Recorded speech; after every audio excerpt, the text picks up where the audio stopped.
పుట్టినప్పుడే శిశువుగా ఉన్నప్పుడే భయంకరమైన రాజు అని పేరుగాంచిన రాజును గడగడలాడించి కలవరపెట్టిన మహనీయుడు ఈయన.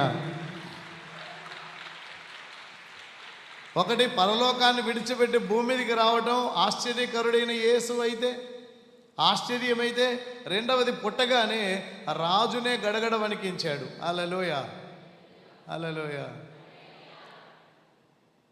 మీరు కూడా గడగడ వణికించే ఉంటారు. పుట్టంగానే విరోచనాలై 3 రోజులకే పిల్లోడికి విరోచన అవుతున్నాయని హాస్పిటల్లో చేరిస్తే తల్లిదండ్రులు గడగడలు ఆడరా, బతుకుతాడు చచ్చిపోతాడు పిల్లోడని. ఆ గడగడ కాదు ఇది, ఆ గడగడ కాదు. యేసు పుట్టాడు అన్న సంగతి తెలియగానే రాజుగారి గుండె వేగంగా కొట్టుకోవడం మొదలుపెట్టింది. చెమటలు పట్టాయి. జ్ఞానులు వచ్చి రాజుగారితో అన్నారు, రాజులకు రాజుగా పుట్టినవాడు ఎక్కడ? మేము ఆయన్ని పూజించడానికి వచ్చాము. మరి రాజులకు రాజు, యువరాజు ఎక్కడ పుడతాడంటే రాజుగారి ఇంట్లోనే పుడతాడు కాబట్టి తమరి మహారాణి గారు ఏమన్నా నీళ్ళు వసుకున్నారా, కన్నారా అని వచ్చారు వాళ్ళు. చాలా కలవరం అయిపోయింది.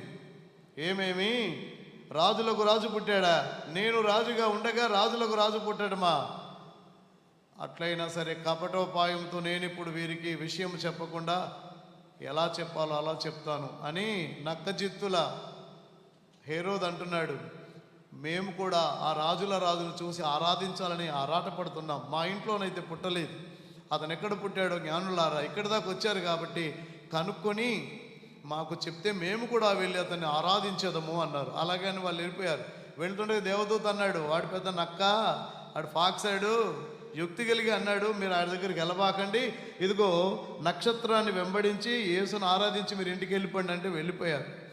ఎప్పుడైతే రాజులకు రాజు పుట్టాడు అన్న సంగతి తెలిసిందో, పసిబాలుడుగా యేసు పుట్టగానే రాజు గుండె దడదడలాడింది. పొట్టడంతోనే కలవరపెట్టిన రాజు. ఇంకా చెప్పాలంటే ఆయన జీవితకాలం అంతా కూడాను ఆనాటి పరిసయ్యులు, సద్దుకయ్యులు, అలాగే మత తెగలకు సంబంధించిన వాళ్ళందరూ నిరంతరము కలవరంతోనే బ్రతికారు. ఏమి